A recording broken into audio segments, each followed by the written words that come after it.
Baik, kita ketemu lagi. Sekarang akan kita lanjutkan materi investment. Kalau sebelumnya kita sudah bahas alasan perusahaan melakukan investasi, kemudian melakukan akuntansi untuk investasi dalam bentuk surat hutang. Nah, kali ini kita akan lanjutkan pelakuan akuntansi untuk surat berharga yang berbentuk saham. Nah, apa bedanya? Mari kita lihat.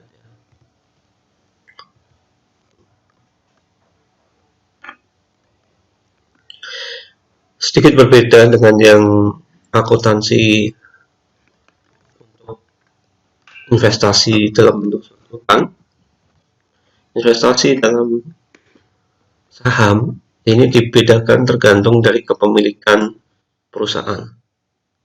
Seberapa besar kepemilikannya dalam investi. Investi itu kalau yang menanam modal namanya investor. Nah, investi itu perusahaan yang kita investkan, sering disebut dengan investi.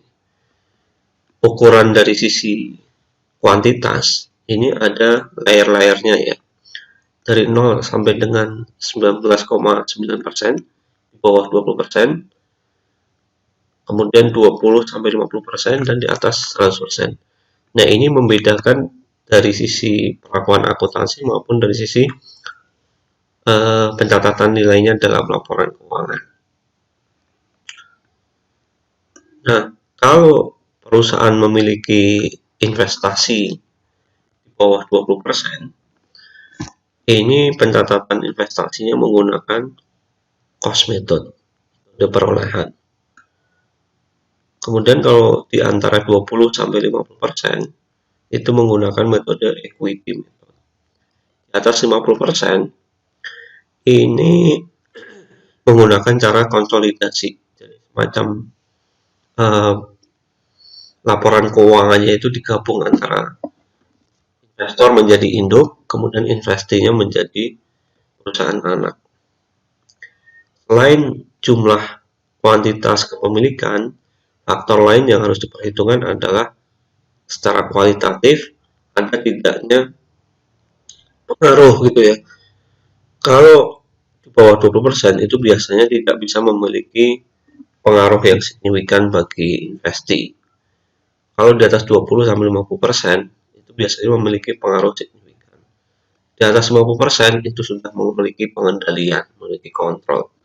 Nah, yang perlu jadi catatan, kalau misalnya perusahaan ini memiliki kurang dari 20%, tapi memiliki pengaruh yang signifikan, itu pencatatannya tidak lagi menggunakan cost method, tapi menggunakan equity method.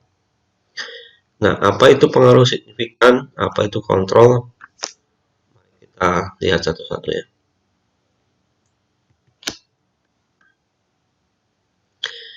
Ini kita bahas juga pelakuan investasi saham di Indonesia menurut PSAK ya. Secara prinsip, karena buku Kiso ini kan menerapkan IFRS ya, sementara Indonesia juga sudah mengacu pada IFRS, jadi tidak terlalu banyak perbedaan. Nah, layarnya juga sama, kurang dari 20%, 20 sampai dengan 50%, maaf ini ada salah ketik, dan di atas 50%. Di bawah 20% dan tidak ada pengaruh signifikan atau tidak ada pengendalian bersama maupun pengendalian, ini menggunakan cost method, wajar. Ini sedikit perbedaannya di sini. Kemudian maaf, kalau 20 sampai 50% dan ada pengaruh signifikan, ini sering disebut dengan entitas asosiasi. Catatnya equity method, sama pakai menggunakan PSAK 15, maaf yang di bawah 50% dan tidak ada pengaruh signifikan. Ini menggunakan PSAK 50 dan 55, nanti teman-teman bisa cari ya. Ada juga kalau di PSAK itu namanya pengendalian bersama. Ini sering disebut dengan joint venture.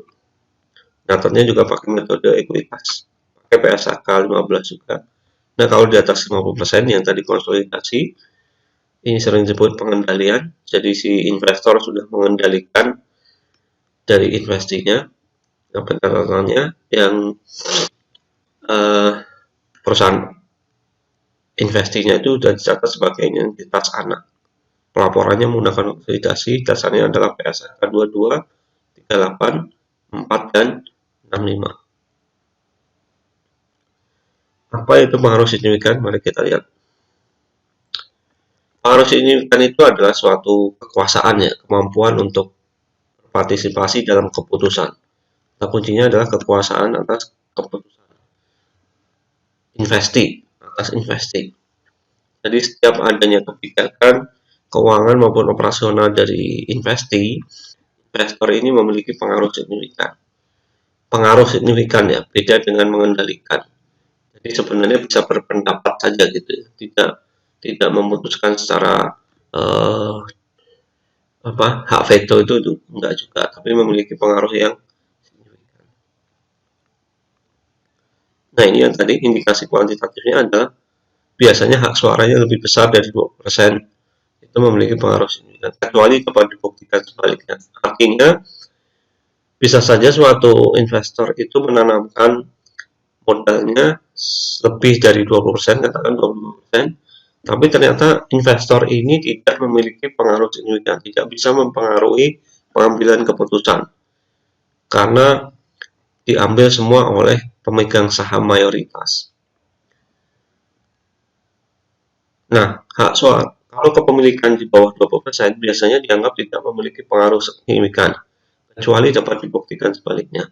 Nah, ini artinya misalnya investor itu sebenarnya cuma memiliki 15%, tapi ternyata investor yang bersangkutan itu bisa mempengaruhi dalam pengambilan keputusan kebijakan perusahaan. Nah, kalau seperti itu berarti tadi pakai metode ekuitas. Sebaliknya pula tadi kalau hak suara atau kepemilikannya lebih dari 20%, tapi tidak memiliki pengaruh signifikan, nah itu dicatatnya bukan equity method, tapi pakai force method.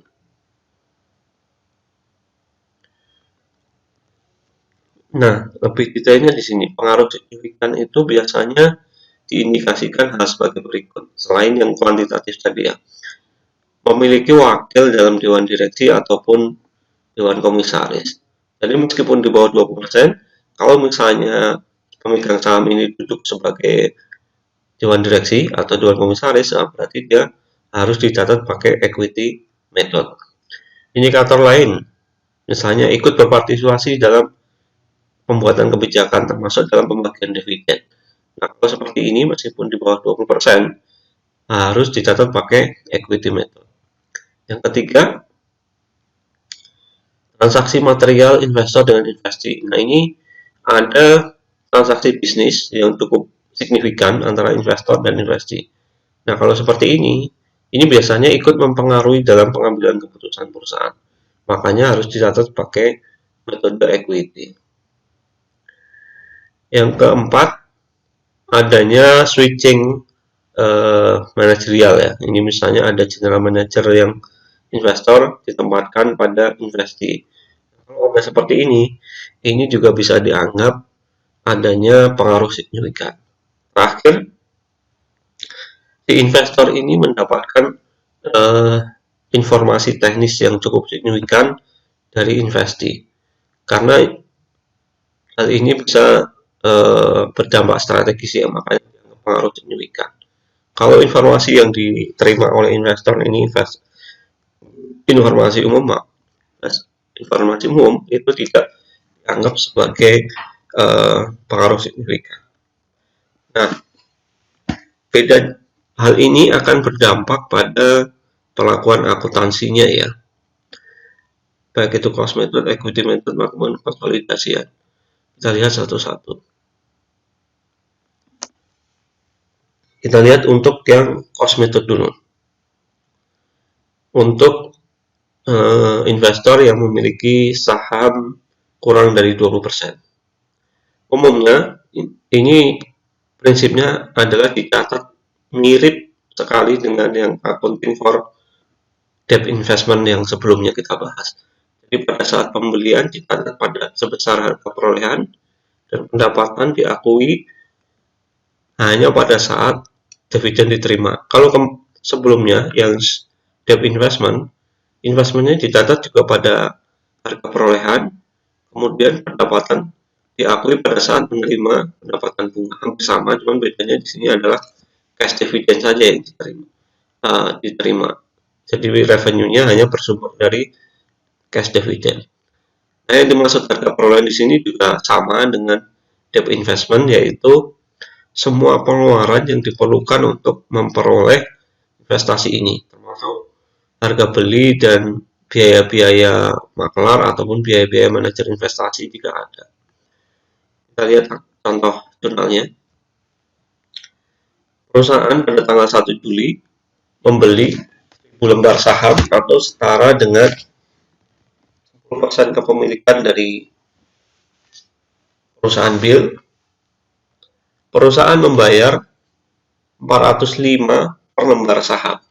Jurnal pencatatan perolehannya adalah 1 Juli, yaitu mirip sekali dengan yang debt investment.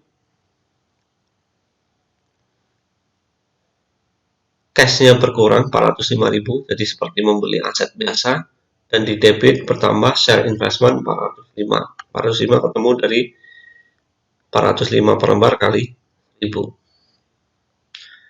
Nah, jurnal berikutnya untuk yang cost method adalah jurnal pada saat pencatatan dividen.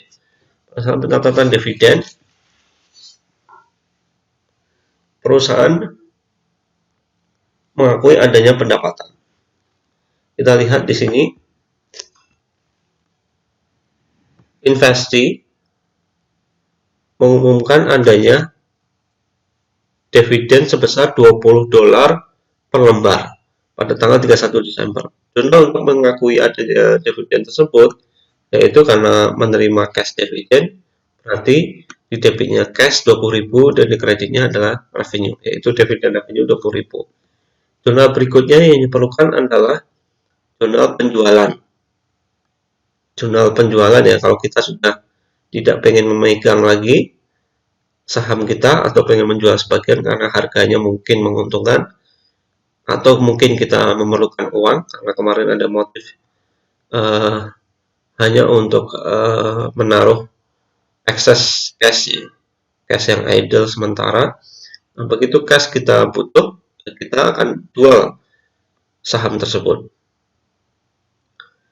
Nah, ini juga sama sebenarnya sama yang debt investment kemarin. Mirip juga dengan transaksi penjualan fixed asset sebelumnya. Jadi kita bandingkan antara cost dengan harga jualnya. Ini contoh perusahaan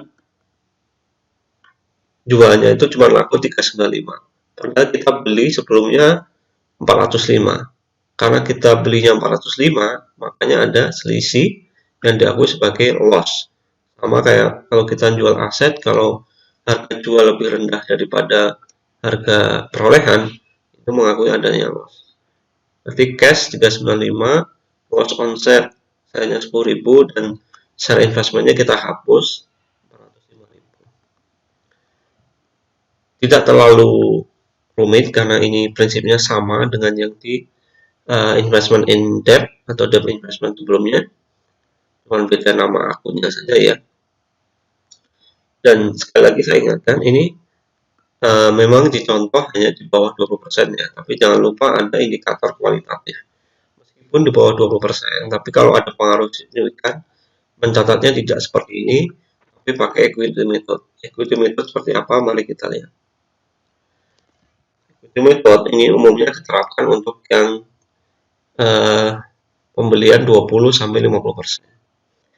Nah, yang membedakan kalau equity method ini, kenapa dinamakan equity method? Jadi kepemilikan investasinya itu mencerminkan ekuitas dari investasi.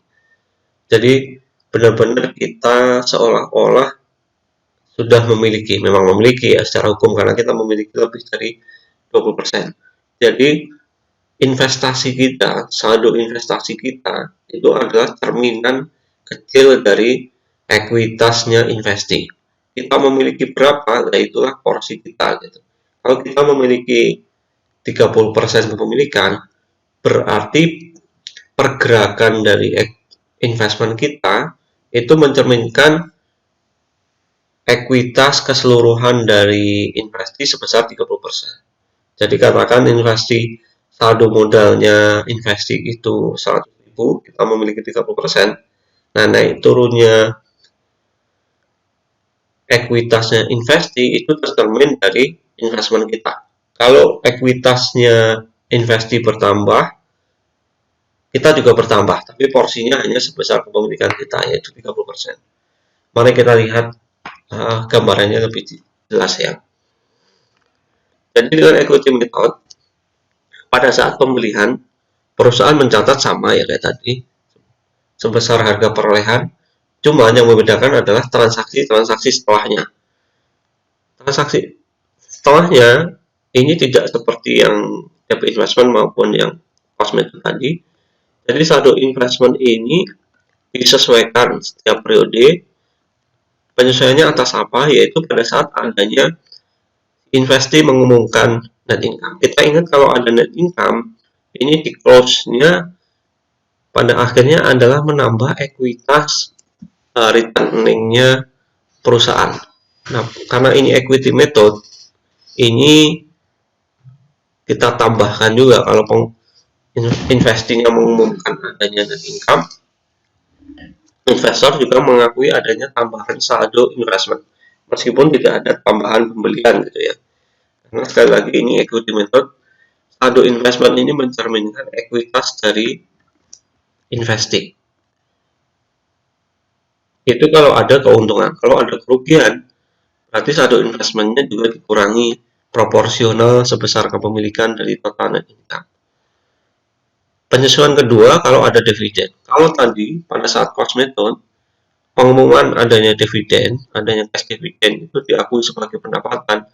Nah ini kalau ada dividen, kalau kita ingat dividen ini adalah pengurang ekuitas, pengurang return earning-nya perusahaan. Karena ada pengurang ekuitas, makanya di sini di equity method ini juga dia akan mengurangi saldo investment. Karena dividen itu mengurangi ekuitas investasi, makanya di sini investor juga akan dikurangi saldo investmentnya, proporsional sebesar kepemilikannya. Nah, bagaimana kalau investasi ini ruginya berkelanjutan ya? Tadi kan kalau untung bertambah, loss berkurang. Nah, kalau lossnya berkurang, lossnya berkelanjutan, terus sampai dengan saldo investmentnya itu melebihi dari ini, jika bagian investor atas kerugian investasi ini sampai melebihi dari saldo investment, umumnya investor ini akan berhenti mencatat menggunakan equity method, akan menjadi cost method. Kalau loss-nya ini sudah melampaui saldo berjalan dari investment, karena nggak mungkin nanti saldo minus gitu ya.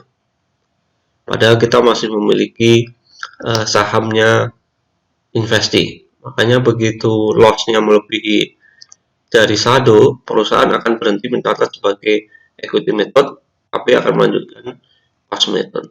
Kita lihat contohnya. Perusahaan membeli 30% lembar saham dari BEC seharga 120.000 pada 1 Januari. Kemudian selama 2017 BEC melaporkan net income sebesar 100.000 dan membayar dividen 40.000. Jurnal untuk transaksi di atas yaitu pada saat pembelian ini sama mau cost method maupun equity method ya. Share investment 120.000 ada cash karena cashnya keluar. Nah ini yang berbeda. 31 Desember investor mengakui adanya net income-nya investasi. Tadi investasi mengumumkan total net income ini 100.000 ini untuk keseluruhan perusahaannya. Tapi ingat di sini karena perusahaan hanya memiliki 30%, porsi hak net income-nya hanya 30% juga. Berarti share investment-nya bertambah sebesar 30% kali 100.000, 30.000 dan pengakuan adanya pendapatan dari net income, revenue from share investment 30.000. Kemudian karena perusahaan untung, perusahaan mengumumkan adanya investasi mengumumkan adanya dividen 40.000. Ini untuk semua. Nah, porsinya si investor atau similar hanya 30% kali 40.000. Jadi 12.000. Ini sebagai pengurang 12.000 pengurang share investmentnya, debitnya cash karena kita menerima dividennya dalam bentuk cash 12.000. Nah, coba kita bandingkan kalau dengan yang cost method tadi. Kalau cost method, transaksi yang ada net income ini tidak ada, adanya hanya transaksi perolehan plus transaksi penerimaan dividen di sini cash, sama-sama cash, cuman kreditnya adalah dividen revenue. Kalau di sini equity method adalah kreditnya adalah share investment. Ini posisi buku besar dari investor, jadi menggambarkan saldo investment setelah adanya pembagian net income dan dividen. Ini bertambah karena ada net income dan berkurang karena adanya pengumuman dividen. Jadi revenue dari share investment itu sebesar porsi net income 30.000. Kalau yang cost method, ini revenue-nya sebesar yang 12.000 ini, yang dividen. Cuman saldonya share investment-nya tidak berubah, tetap misalnya 100.000 gitu ya. Sementara kalau ini saldo share investment-nya berubah, bertambah karena net income, berkurang karena dividen, saldo akhirnya menjadi 138.000. Meskipun saldo investmentnya bertambah 138.000, ingat porsi kepemilikannya tidak berubah ya, tetap 30%. Porsi kepemilikan berubah kalau dia menambah pembelian saham lagi, itu baru berubah. Tapi kalau bertambah karena net income, ini tidak bertambah porsinya. Rupiahnya saja yang berubah. Baik, kita lanjutkan. Ini latihan. Langsung saya jawab 325 ya. Mudah-mudahan teman-teman tahu cara mengerjakannya. Jadi ini soalnya, perusahaan membeli 25% lembar saham investi seharga 300.000. Sepanjang tahun 2017, investi mengumumkan net income sebesar 160.000 dan total dividen 60.000. Apabila perusahaan menggunakan equity method, berapakah saldo akhir investment? Temunya 325. Nah, 325 ini dapatnya adalah harga perolehan 300.000 ditambah pendapatan dari net income. Net income-nya adalah 160.000 kali 25% dikurangi pengakuan dividen 60.000 kali 25%. Jadi 300.000 ditambah porsi net income 40.000 dikurangi porsi dividen 25% kali 60 yaitu 15. 340 dikurangi 15.000 yaitu 325.000. Oke, kemudian cukup jelas. Kita lanjut kalau yang controlling, yaitu di atas 50%. Kalau perusahaan memiliki di atas 50%, ini sebenarnya sudah tidak lagi dicatat sebagai investment, karena secara hukum maupun secara ekonomi perusahaan ini sudah memiliki ya. Kayak di Indonesia, BUMN itu umumnya adalah sahamnya yang 50% plus 1 dimiliki oleh pemerintah Republik Indonesia. Itu yang diakui sebagai miliknya negara itu segitu. Nah, sama juga di sini, kalau sudah dimiliki lebih dari 50%, ini tidak lagi diakui sebagai investor dan investasi, tapi sudah diakui sebagai induk dan anak. Perusahaan parent company atau perusahaan induk adalah perusahaan yang memiliki lebih dari 50% saham biasa dari perusahaan lain.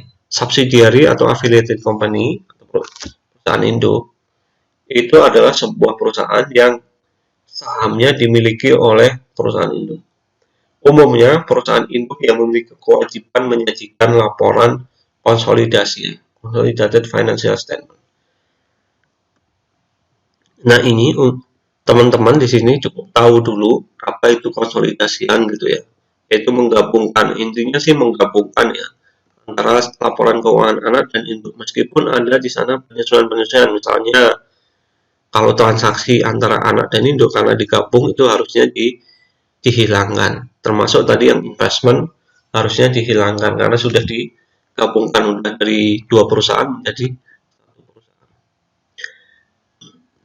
Nah, apa itu controlling gitu ya, pengendalian itu sebenarnya definisinya adalah yang pertama adanya kekuasaan atas investasi, kekuasaan untuk mengendalikan investasi.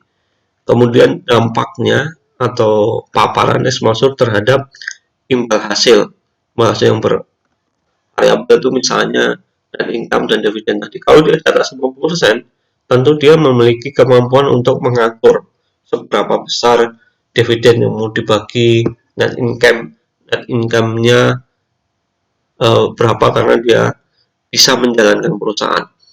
Makanya tidak pas lagi kalau diakui sebagai equity method karena dia bisa mengontrol ya. Nah ini di Indonesia diatur pakai PSAK 4 tahun 2009. Nanti silakan teman-teman baca di sana ya. Kemudian kita lihat contoh-contoh di luar negeri ya, perusahaan-perusahaan induk dan anak. Ini misalnya Unilever, ini perusahaan induknya memiliki perusahaan anak misalnya Hellman, Lipton Tea itu ya. Terus ada Knorr yang kaldu ayam, kaldu sapi itu. Kemudian perusahaan Adidas yang di Jerman ini memiliki Reebok, memiliki Rockport dan sebagainya. Kemudian juga Disney, perusahaan di Amerika. Di Indonesia juga banyak ya, Astra Internasional itu memiliki banyak anak perusahaan dan sebagainya, banyak sekali. Nah ini gambaran antara induk dan anak tadi. Adidas, dewan direksinya Adidas dan dewan komisarisnya ini karena dia memiliki keseluruhan saham Rockport, dia bisa menentukan nih siapa yang menjadi direksi, siapa yang menjadi komisaris. Kalau digabung ini menjadi perusahaan Adidas karena dia yang mengatur masing-masing. Meskipun perusahaan anak ini juga bisa berdiri secara hukum terpisah gitu ya. Secara ekonomi juga bisa, tapi si Adidas ini mengontrol dalam bentuk dalam bentuk mengendalikan pemilik dan dewan direksinya itu diatur oleh Adidas. Kalau tidak cocok dengan kebijakannya Adidas, si direksi maupun komisaris ini bisa diganti oleh Adidas. Baik, sampai di sini pembahasan tentang share investment. Cukup banyak memang, ada 3 bahasan, tapi teman-teman cukup fokus saja di yang cost method dan equity method. Untuk yang konsolidasian teman-teman cukup tahu dulu, nanti akan dibahas lebih detail di advance accounting ya, di semester 5 bagi teman-teman yang jurusan akuntansi. Bahasan selanjutnya kita akan lanjutkan nanti bagaimana penilaian dan pelaporan dari share investment maupun debt investment dalam laporan keuangan. Tapi sepertinya tidak efektif kalau kita lanjutkan pembahasan di sekarang tanpa kita selingi dengan latihan terlebih dahulu. Makanya pembahasan kali ini kita cukupkan, kita lanjutkan dengan latihan soal dan juga diskusi apabila ada yang belum jelas. Mudah-mudahan bermanfaat. Terima kasih.